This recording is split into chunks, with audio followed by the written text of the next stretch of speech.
আমি সুতনুকা তারকেশ্বর থেকে বলছি। মানে আমি গৌতমদার বিষয়ে কিছু বলতে চাই। গৌতমদা হলো আমার জীবনে ভগবানের দেয়া আশীর্বাদ। মানে 2020 সাল থেকে গৌতমদার সাথে আমাদের পরিচয়। তখন আমাদের আর্থিক কন্ডিশন এত খারাপ ছিল যে বলার মতো নয়, কিন্তু সেখান থেকে আমরা গৌতমদার কথা শুনে আজ 2024-এ দাঁড়িয়ে মোটামুটি নিজেদের জীবনে একটু হলেও একটা ভালো পজিশনে যেতে পেরেছি। গৌতমদার বিষয়ে আমি যত বলবো তত কম বলা হয়ে যাবে আমার। আর গৌতমদার সাথে আমরা ক্লায়েন্ট হিসাবে যোগাযোগ করেছিলাম, কিন্তু এখন আমার মানে দাদা, একদম বাড়ির নিজের দাদা, একদম পুরো ফ্যামিলি রিলেশন। মানে ভাইফোঁটা থেকে রাখি আমাদের মধ্যে সবই চলে। আর এর থেকে কি বলবো, বলার কোনো ভাষা নেই আমার। আমার হাজবেন্ড কিছু বলতে চায়। কি বলবো আমি উনি যেটা বললেন, হ্যাঁ মানে আমাদের 2020 সাল থেকে মানে আর্থিক অবস্থা খুবই খারাপ।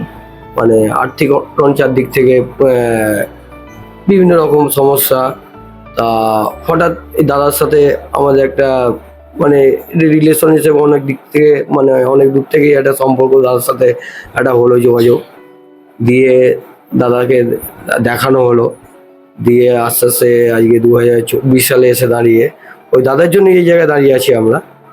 আর এখনো কি বলবো, দাদার ওপর ভরসা করেই চলি।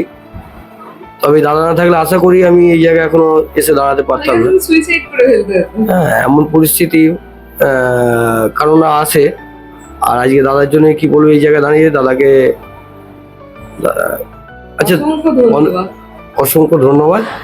দাদাকে একটু দেখাবার জন্য এগিয়ে করছি, দাদাকে একটু দেখান। নমস্কার, আমি গৌতম দাস। তো দেখুন, আমার সেরকম কিছু আমি করতে পারি না, আমি ভগবান নই বা ইনি মানেন সেটা অনেক গর্বের বিষয়। না আমাদের কাছে উনি ভগবান।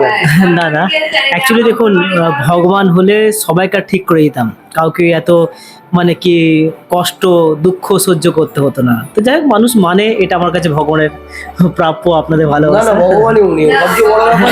আমরা তারকেশ্বরে থাকি, তারকনা তো সবার আগে, তারপরে আপনার সাথে না না, উনি বলবেন না, পাপ লাগবে, ঠিক আছে।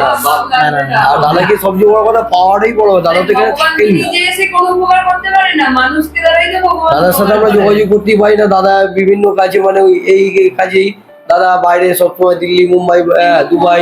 দাদা মানে রিপ্লাই ঠিক দেয়। ফোন করলে দাদা হয়তো ব্যস্ত থাকে, হয়তো মানে দিনের বেলা সকালে হোক বিকালে হোক করা হওয়ার পরও দাদা কিন্তু আমাদের রাত্রে হলেও রিপ্লাই করে। হ্যাঁ, সেটা কেন বলবো। সেটাই খুব ভালো লাগলো, আপনারা আমার জন্য এত কিছু বলছেন। আর সবচেয়ে বলো, আমাদের সাথে একটা বাড়ির মানে একটা সম্পর্ক হয়ে গেল দাদার সাথে।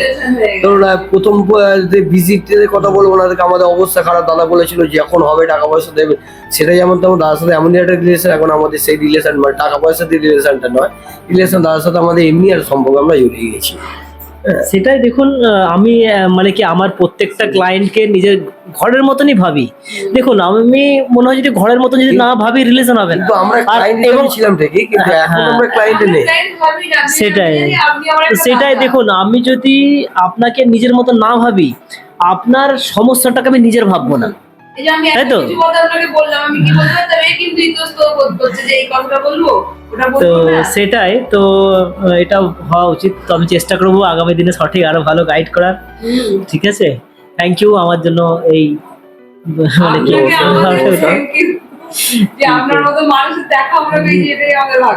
Thank you. তো যাই হোক, আমি আমার যিনি দাদা আছেন, বোন আছেন, তাদের রিভিউ আপনাদের কাছে পৌঁছাচ্ছি। এনারা সবাই রিকোয়েস্ট করছে বারবার ধরে, তো সেই জন্যই আমি অনলাইনে বা ভিডিওর মাধ্যমে ভিডিওটা করব। আমরাই বললাম দাদা আপনি এত লোকের উপকার করেন, আপনি একটা ভিডিও করুন, ভিডিও করে অনলাইনে দিন, আমাদের মতন আরো অনেক মানুষ উপকৃত হবে।